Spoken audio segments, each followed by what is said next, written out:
வணக்கம். இன்றைக்கி நான் உங்கள்கிட்ட ஷேர் பண்ணுற கண்டென்ட் என்னென்னு பார்த்தீங்கன்னா, அனைத்தையும் நம்ம எப்போ நம்மக்கிட்டேருந்து விடுறோமோ, நம்ம அறிவு, நம்மளோட அனைத்து அடையாளங்களும் நாம் எப்போது துறக்கின்றோமோ, அப்போது நீங்கள் புதுமையாக மலர்கிறீர்கள். புதுமையாக நீங்கள் மலரும்போது உங்களுக்குள்ள பழைய பதிவுகள் அனைத்தும் எரிக்கப்பட்டு, அழிக்கப்பட்டு, நீங்கள் புது மனிதராக உருவெடுக்கும்போது உங்களுக்குள்ள அந்த பழைய எண்ணங்கள் எல்லாம் இல்லாமல் புதிதாக அப்போது என்ன தேவையோ, நிகழ்காலத்திற்கு என்ன தேவையோ அது மட்டும் பதிவேற்றம் செய்யப்படுகிறது. அப்போது நீங்கள் என்னென்னா புது மனிதராக தான் இருந்து ஆகணும். அப்போ நீங்கள் உங்கள்கிட்ட இருந்த கோடான கோடி விஷயங்கள் உங்களுக்குள்ளே அழிக்கப்பட்டிருக்கும். அப்போது அழிக்கப்பட்டிருக்கு அப்படின்னா நிரந்தரமாக அழிக்கப்பட்டிருக்காது. இப்போதுக்கு நீங்கள் வாழ்கிறதுக்கு அழிக்கப்பட்டிருக்கும்.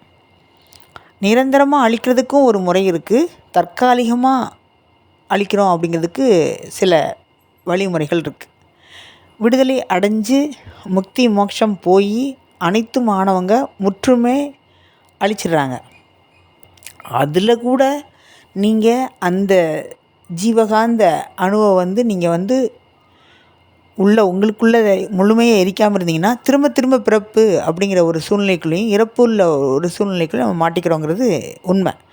அப்போது எப்படி நம்ம எரிக்கிறது, எப்படி அந்த எண்ணத்தை நம்ம உள்ளே உருவாக்காமல் இருக்கிறது அப்படிங்கிறது ரொம்ப ரொம்ப முக்கியம். இதுக்கு முதல்ல நாம் என்ன ஃபஸ்ட்டு செய்யணும் அப்படின்னா, பல்வேறுபட்ட அறிவுகள், பல்வேறுபட்ட செய்திகள், பல்வேறுபட்ட படிநிலைகள், அந்த அறிவு வளர்ச்சியில் இன்னும் தேடுறத ஏக்கத்தை நம்ம ஃபஸ்ட்டு விடணும். ஏற்கனவே இருந்த அறிவை நம்ம கழட்டி கீழே வைக்கணும். சுமக்க தேவையில்லை அப்படிங்கிற ஒரு நிதர்சனமான உண்மை உங்களுக்கு முதல்ல புரியணும். யாரோ ஒருத்தங்க சொல்லி நீங்கள் இந்த மாதிரி வச்சுருக்கீங்க, இதை கழட்டுங்க, உங்கள் கோப்பையை காலியாக்குங்க, நீங்கள் ஒரு பொதி மூட்டையாக நீங்கள் உங்களோட சுமையை சுமக்கிறீங்க, அது இறக்குங்கன்னு சொல்கிறத விட உங்களுக்கு முதல்ல தெரியணும் நம்ம தேவையற்ற குப்பைகளை சுமந்துக்கிட்டு இருக்கோங்கிறது ஃபஸ்ட்டு. ரெண்டாவது, காலி கோப்பை ஆனால் மட்டும்தான் இறை அருள் அப்படிங்கிறது திரும்ப உங்களுக்குள்ள ஒரு வாசம் செய்கிறதுக்கு ஊடுருவுறதுக்கு ஒரு வாய்ப்பாக இருக்கும். நீங்கள் ஆல்ரெடி ரொம்ப ஒரு கனமான ஒரு திரையால் மூடப்பட்டிருந்தீங்கன்னா உங்களுக்குள்ளே என்ன விழுந்தாலும் அது வெளியில் பயனற்றதாக தான் போகும். பார்க்கலாம், விழுகிற மாதிரி பார்க்கலாம், ஆனால் உள்ளே உங்களால் கிரகிச்சிக்க முடியாது. இதுக்கு என்ன பண்ணுறதுங்கிறத தாண்டி நாம் இதை நான் ஏற்கனவே பேசியிருக்கேன், ஒவ்வொரு காலகட்டத்திலிருந்தும் நமக்கு சில ஆசைகள், எண்ணங்கள் தோன்றி மறைஞ்சிக்கிட்டே இருக்கும். எப்படி இந்த ஒரு மலையில் ஒரு பபுள் விழுந்து அந்த மலைத்துளி விழுந்து ஒரு பபுளாகி அப்புறமா அது கரைஞ்சி போதோ, அதே மாதிரி நம்ம எண்ணங்கள் உருவாகி கரைஞ்சி போயிட்டுருக்கோம். இது பிறப்பிற்கும் சொல்லலாம், பிறப்பு இறப்புக்கும் சொல்லலாம் இந்த உவமையை. அப்போது நீங்கள் இந்த மாதிரி பிறந்து இந்த மாதிரி இறந்து போய் அந்த நதியாகி அதுக்கப்புறம் அது கடலில் போய் கலந்து அப்புறம் திரும்ப அது நிரந்தரமாக இருந்துச்சு அப்படிங்கிறது வேறு. அந்த கடல் தண்ணியே ஆவியாகி மேலே போய் வானத்தில் போய் அதுக்கப்புறம் அது திரும்ப மழையாகி பொழிஞ்சு திரும்ப அது பபுள்ஸ் ஆகி திரும்ப அது நதியாகி திரும்ப கடலில் போய் முகுந்து இது மாதிரி ஒரு சர்க்கிள் இருக்கு இல்லையா? இதை தான் தொடர்ந்து நடந்துகிட்ருக்கு. நீங்கள் அந்த கடலில் விழுகிறது நீங்கள் உடலற்ற தன்மையிலன்னு வச்சுக்கோங்க, திரும்பியும் பிறக்கிறீங்க, திரும்பியும் இங்கே வரீங்க. இது ஒரு சுழற்சி. இந்த சுழற்சிக்குள்ளே சிக்காமல் எப்படி இருக்கிறது? நான் கடலில் ஆயிட்டேன் அப்படின்னா ஆவியே ஆகக்கூடாது, நான் திரும்ப இந்த மாதிரி ஆகக்கூடாது அப்படின்னா அப்படி ஆகாமல் இருக்கணும். அப்படி ஒன்று இருக்குன்னு ஃபஸ்ட்டு தெரியணும் உங்களுக்கு. ஏன் இதில் என்ன கஷ்டம்? ஆவி ஆகிறேன், தண்ணி ஆகிறேன், பபுள்ஸ் ஆகிறேன், அழிஞ்சு போகிறேன், திரும்ப வரேன், திரும்ப பிறக்கிறேன், இது என்ன பெரிய சிரமமாகிறது அப்படின்னா, இதுக்கும் ஒரு காலம் வச்சுருக்கு கணக்கு.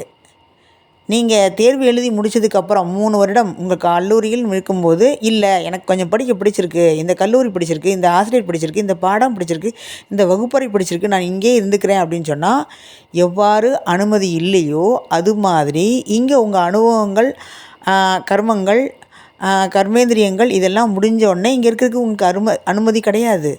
உடலற்ற உடலான இறந்த இறப்புக்கு பிறகு கூட இங்கே இருக்கணும், பூமியில் இருக்குங்கிறது அனுமதி உங்களுக்கு கிடையாது. தனித்தனி இடத்துக்கு தனித்தனி வகையில் தனித்தனி பிரிவில் போயிட்டே கலந்து போயிட்டே இருக்கும். எப்படி பபிள்ஸ் ஆனது எப்படி உடஞ்சி அது நதியாக மாறுதோ, நதி எப்படி கடலில் கலக்குதோ, கடல் எப்படி எது ஆகுதோ, இது நான் நதியாகவே இருந்துக்குவேன், நான் பபிள்ஸாகவே இருந்துக்குவேன், நான் நதியிலே இருந்துக்குவேன் அப்படின்னு சொல்ல முடியாது. இந்த பிரேக்கை உடைக்கணும்னா அதுக்கு சில விதிமுறைகளும் நீங்கள் பயிற்சியும் நீங்கள் எடுத்தே ஆகணும். இதுக்குள்ளே நான் சுற்றிக்கிட்டே வந்துட்டுருக்கேங்கிறது முதல்ல லூப்புக்குள்ளே இருக்கோங்கிறது ஃபஸ்ட்டு உங்களுக்கு தெரியணும்ல. அது ரொம்ப ரொம்ப முக்கியம். அதுக்கு நம்ம என்ன பண்ணணும்னா, இங்கே போதும் அப்படிங்கிற நிறைவு வரணும். நான் என்னிடம் உள்ளதை நான் அனைத்தும் விடுகிறேன் அப்படிங்கிற ஒரு இது வரணும். நான் நிறைவு அடைஞ்சிட்டேன், என்ன இருக்கோ அதை வச்சு நான் நிறைவு அடைஞ்சிட்டேன் அப்படிங்கிற ஒரு தெளிவு வேணும். 2வது, எது இருந்தாலும் இங்கு நிலையாமை அப்படிங்கிறது உங்களுக்கு புரியணும்.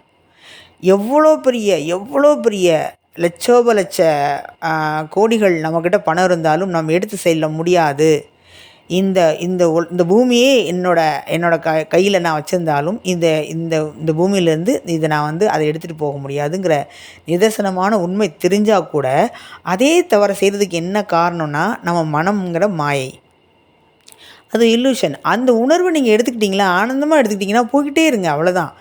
இன்று நீங்கள் கல்லூரி படிக்கிறீங்கன்னா கல்லூரியை முழுமையாக வாழ்ந்தால் பரவாயில்ல. கல்லூரியில் படிச்சுட்டு இருக்கும்போதே அடுத்து நம்ம எப்படி திருமணம் பண்ணுறது, நமக்கு எப்படி பெண் கிடைக்கும், நமக்கு எப்படி வாழ்க்கை இருக்கும், நம்ம எப்படி செட்டில் ஆகும் அப்படிங்கிற ஒரு கற்பனையில் போயிட்டு ப்ரெசண்ட்டில் வாழாமல் நீங்கள் தொடர்ந்து அடுத்தடுத்து வாழ்ந்துட்டுருக்கிறதுனால தான் இந்த பிறவி கூட வருது. நீங்கள் ப்ரெசண்ட்லேயே வாழ்ந்து போனால் நிஜமாகவே உங்களுக்கு பிறவியே கிடையாது. இதுதான் நல்லா யோசித்து பாருங்கள். நீங்கள் ப்ரெசண்ட்டில் எப்போ வாழ்கிறீங்களோ அடுத்து உங்களுக்கு பிறவி கிடையவே கிடையாது.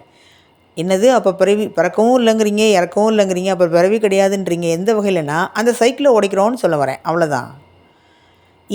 இந்த மாயைக்குள்ளே நீங்கள் ஒரு பொருட்காட்சிக்குள்ளே போகிறீங்க. வண்ணமயமான விளக்குகள், வண்ணமயமான காட்சிகள் எல்லாமே இருக்குது, பயங்கரமாக இருக்குது. அந்த சர்க்கஸ் இருக்குது, விலங்குகள் இருக்குது, அந்த ஜெயிண்ட் வீல் மாதிரி பெரிய பெரிய ராட்டினங்கள்லாம் இருக்குது, பஞ்சு மிட்டாய், அப்பளம், அந்த என்ன சொல்கிறது, அந்த பஜ்ஜி, அந்த காளான், அந்த காலிஃப்ளவர், அந்த உருளைக்கிழங்கு போன்ற பல்வேறு பட்சணங்கள்லாம் இருக்குது. இந்த பக்கம் பாரம்பரிய உணவுகளான புட்டு, கொழுக்கட்டை, இடியாப்பம், இந்த மாதிரி பொருட்கள், அடை, போலி, இந்த மாதிரி பொருட்கள் இருக்குது. இதெல்லாம் இருக்கா? இது உருவாக்கப்பட்டது. இந்த இடம், இந்த பொருட்காட்சி முடிஞ்ச உடனே இந்த சந்தோஷமான நிகழ்வு அனைத்தும் இதில் டெலீட் பண்ணப்பட்டுரும், அப்படி தானே? இந்த இடத்துல இருந்தது கூட அடையாளமே, இந்த இடத்துல பொருட்காட்சி நிகழ்ந்தது ஒரு பர்டிகுலர் ஒரு 10 டேஸ்க்கு நடக்குது, ஒரு 1 மந்த்துக்கு நடக்குதுன்னா அதுக்கப்புறம் இந்த இடத்துல வெட்ட வழியாக இருக்கும், ஒன்றுமே இருக்காது. அதெல்லாம் எங்கே போச்சு, அந்த ஆனந்தம்லாம் எங்கே போச்சு அப்படிங்கிற மாதிரி தான் இந்த உலகமே. அப்போது நீங்கள் என்னென்னா அந்த இடத்துல அனுபவிங்கன்றேன். அந்த இடத்துல அப்பளம் சாப்பிடுங்க, அந்த இடத்துல பாட்டு கேளுங்க, அந்த இடத்துல டான்ஸ் ஆடுங்க, அந்த இடத்துல மகிழ்ச்சியாக இருங்க, ஜோக்கு கேளுங்க, நீங்கள் என்ன வேணால் பண்ணுங்கள். ஆனால் அது கழிஞ்சு வந்தோடனே அதை விட்டுருங்க. அந்த உணர்வுகளையும் அங்குள்ள மன கசப்புகளையும் இன்பங்களையும் சுமந்து வர தேவையில்லை. இன்பங்களை நான் சுமந்துக்கலாமா? தேவையில்லை. துன்பங்களை சுமந்துக்கலாமா? தேவையில்லை. அதை விட்டுறலாம், அவ்வளோதான். What next? இதே மாதிரி வாழ்க்கையில் பழகி போகும்போது நீங்கள் உங்கள் சிறு வயதில் இந்த சைல்ட்ஹுட் ட்ராமாலாம் சுமந்துருக்க அவசியமே இல்லை. உங்கள் ஆழ் மனதில் நீங்கள் பதிஞ்சு வைக்கலை அப்படின்னா பிரச்சனையே கிடையாது. அதை அழிக்கணுங்கிற தேவையா? இன்னொன்று தெரியுமா உங்களுக்கு, நீங்கள் இந்த மாதிரி பல்வேறுபட்ட பிறவிகளை நீங்கள் சேர்த்து வச்ச குப்பை நாம் நினச்சிட்ருக்கோம் இறந்து போனோடனே அத்தனையும் கழிஞ்சு போயிடணும். இல்லவே இல்லை. உங்களுக்குள்ள அனைத்தும் அந்த முழுமையாக நீங்கள் அழிந்து போகாத வரைக்கும் அது தொடர்ந்துக்கிட்டே இருக்கும். அது ஏன் நம்ம என்னமோ சொல்லுவாங்கள்ல, ஏன் வெயிட்டை ஆசைப்படுவானே அதையும் தூக்கி தலையில் சுமப்பானே அதை தூக்கி வலிக்குன்னு சொல்லுவானே. அப்போது நீங்கள் என்ன அப்படின்னா இது சுமக்கிறது சுகம், இந்த துன்பம் அடைகிறதே ஒரு இன்பம், காதலில் தோல்வி கண்ணீரில் வர்றதே இன்பம், காத்திருக்கிறதே இன்பம். இந்த மாதிரி சில டைலாக்னால் என்ன ஆச்சு அப்படின்னா நம்ம அது ஒரு வகையில் ஆனந்தமே தந்தால் கூட அதை பழகிட்டோம். பழகினதுனால என்னென்னா இதுவும் ஆனந்தமாக தான் இருக்குது அப்படின்னு நம்ம தர்க்கம் பேசுகிறத விட அதை நம்ம இயல்பாக்கிக்கிட்டோம். இதுதான் இங்கே பிரச்சனை. இன்பமும் ஒரு வகையில் 50%, துன்பமும் 50%. இதில் நீங்கள் எதை கூடுவீங்க, எதை குறைச்சிக்குவீங்க? இதுதான் இங்கே நடக்குது. அப்போது மொத்தத்தில் இந்த பூமியில் எல்லாமே சரிசமமாக கொடுக்கப்பட்டதை நாம் வந்து ப்ரியாரிட்டி பண்ணிக்கிட்டோம். இன்பம் உயர்ந்தது, துன்பம் தாழ்ந்தது அப்படின்னு சொல்லிட்டு. சரி, இந்த வகையில் போயிட்டே இருந்தால் நான் என்ன தான் பண்ணுறது? என் அறிவை என்ன பண்ணுறது? நான் சேர்த்து சேர்த்து வச்சுட்டேன், இந்த அறிவை என்ன பண்ணுறது? அவ்வளோ சீக்கிரம் கழட்ட முடியாது. அகங்காரம் விடாது. அப்போது நீங்கள் ஃபுல் சரண்டர் ஆகணும். ஃபுல் சரண்டர் எப்படி ஆகிறது? என்னிடம் அனைத்தும் இல்லை. நான் இப்போ நீங்கள் பேசிகிட்டு இருக்கீங்கன்னா, நீங்கள் ஞானம் அடைந்த ஒரு மனிதராக இருக்கும் பட்சத்தில் உங்களிடம் ஜீரோவாக தான் இருக்கும், நில்லாக தான் இருக்கும்.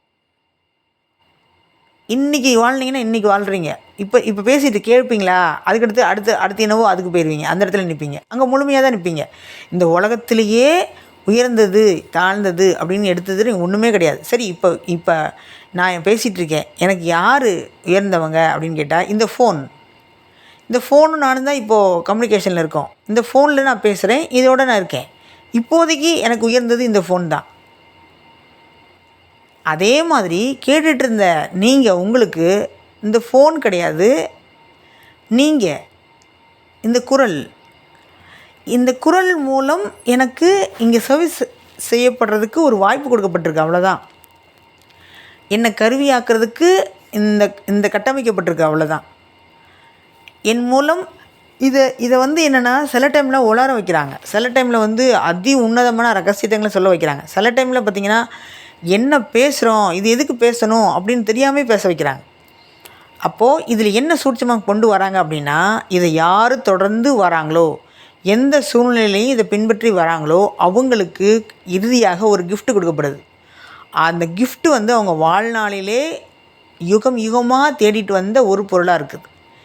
அதுக்கு பொறுமையாக இருக்காங்களா, தொடர்ந்து வராங்களா, சகிப்புத்தன்மை வச்சுருக்காங்களா, சரண்டர் ஆகுறாங்களா, இல்லை 10ல் 1 பண்ணணும்னா கேட்டு போயிடுறாங்களா அப்படின்னு அந்த பிரபஞ்சம்தான் உங்களுக்கு வைக்கிது, நான் கிடையாது. இதை நீங்கள் என்ன நினச்சிக்கிறீங்கன்னா, இது நான்கிற தன்மை, இது நான் கிடையாது. நான் என்னை அறுத்து விட்டு என்னை கரைத்து விட்டு தான் இந்த ப்ராசஸ்க்குள்ளே எங்களை உள்ளே புகுத்துறாங்க. கேட்டுக்கிட்டு இருக்க நீங்கள் இந்த நானை விட்டால் ஒழிய இது என்னன்னு உங்களுக்கு ஆழமாக புரிஞ்சிக்க வாய்ப்பு கிடையவே கிடையாது. அப்போது நீங்கள் வந்து அந்த ஒரு நான் எந்த ஃப்ரீக்குவன்சியில் பேசுகிறேனோ அதே ஃப்ரீக்குவன்சியில் நீங்கள் இருந்தீங்கன்னா நான் கூறுவதே அனைத்தும் உங்களுக்குள்ளே எடுத்துக்கப்படும்.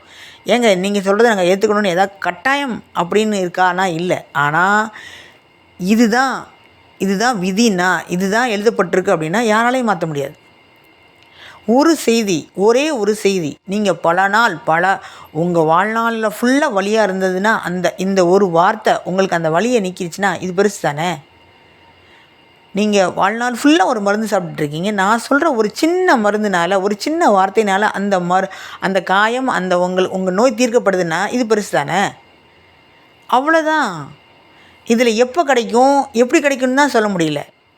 அதுக்கு நீங்கள் எவ்வளோ நாள் நீங்கள் ஒரு விஷயம் சொல்கிறீங்க தெரியுமா, இந்த வீடியோவை முழுவதுமாக கேளுங்கள், நடுவில் ஸ்கிப் பண்ணி போயிடாதீங்கன்னு சொல்கிறாங்க. இது நீங்கள் நினச்சிக்கிறீங்க அந்த விஷயம், அது வந்து இது ஏதோ சப்ஸ்கிரைப் பண்ணுறதுக்கு, லைக் பண்ணுறதுக்கு, ஷேர் பண்ணுறதுக்குன்னு சொல்லிட்டு. என்னை பொறுத்த வரைக்கும் என்னென்னா, ஒரு விஷயம் 100 பேர் பார்க்குறது அப்படின்னா எனக்கு ஆச்சரியமாக தான் இருக்கும். உண்மைக்கே சொன்னால் 10 வியூஸ் வந்தோடனே நான் அடுத்த வீடியோ போடணும் தான் எனக்கு உள்ள இன்ட்யூஷனே, என்னோடய உள்ளுணர்வே சொல்லும். அப்போ நான் இதுக்கு முன்னாடி போட்ட வீடியோவில் என்ன கருத்து சொல்ல வந்திருக்கேன், என்ன இது எல்லாம் கலந்து ஒரு மாதிரி வந்து சொல்ல வேண்டிய விஷயத்தைங்களே வந்து சொல்லி அதை நான் திரும்ப திரும்ப கேட்குறேன். கேட்கும்போது எனக்கே வந்து என்னென்னா, இது எதுக்கு இதெல்லாம் சொல்லியிருக்கணும், இது எதுக்கு தேவையில்லை அப்படின்னு சொன்னால் கூட நான் மனம் வந்து என்னென்னா, இது டெலிட் பண்ணி விட்டுறலாம், இது தேவையில்லை அப்படின்னா அது டெலிட் பண்ண விடலை, இருக்கட்டும். இது எனக்கு கொடுக்கப்பட்ட வேலை வந்து என்னென்னா, நான் நல்லா பேசலைங்கிறதுக்கு வந்து எனக்கு இங்கே என்னோடது கிடையாது. நான் கடமையை செஞ்சிடணும், பலனை எதிர்பார்க்கக்கூடாது. அப்படிங்கும்போது இது ஏன் டெலிட் பண்ணணும்? உள்ளே இருக்க அறிவு சொல்லுது அதை டெலிட் பண்ண தேவையில்லை. ஒருத்தர் பார்க்கலனாலும் அதை டெலிட் பண்ண தேவையில்லை. அது ஏன் 10 பேர் பார்த்தான்னு வைக்கிற, அந்த எண்ணத்தை வைக்கிற? இல்லவே இல்லை. நீ எண்ணத்தை போடாதங்கிறது சொல்கிறதுக்காண்டி அதை மாற்றுறாங்க. ஓ, இது வேறு இருக்கா? இந்த மாதிரி செயல். இப்போ உங்களுக்கு உங்களுக்கு அப்படின்னு சொன்னால் நீங்கள் வேறு, நான் வேறு கிடையாது. என்னோடய ஃப்ரீக்குவன்சியில் உங்களுக்கு மெர்ஜ் ஆகுது அப்படின்னா இங்கே எந்த ஒரு வகையில் கனெக்ட் பண்ணப்பட்டிருக்கோன்னு அர்த்தம். கனெக்ட் இல்லாமல் என்னோடய குரல் கேட்க முடியாது. என்னோடய குரல் உங்கள்கிட்ட கேட்கணுங்கிற பட்சத்தில், கேட்காத பட்சத்தில் நீங்கள் கேட்கவே முடியாது. இவ்வளோதான். ஏதோ ஒரு விஷயம் ஒரு சின்ன உதாரணம் சொல்லணுன்னா, ரொம்ப சிறுபிள்ளைத்தனமாக தான் இருக்கும்.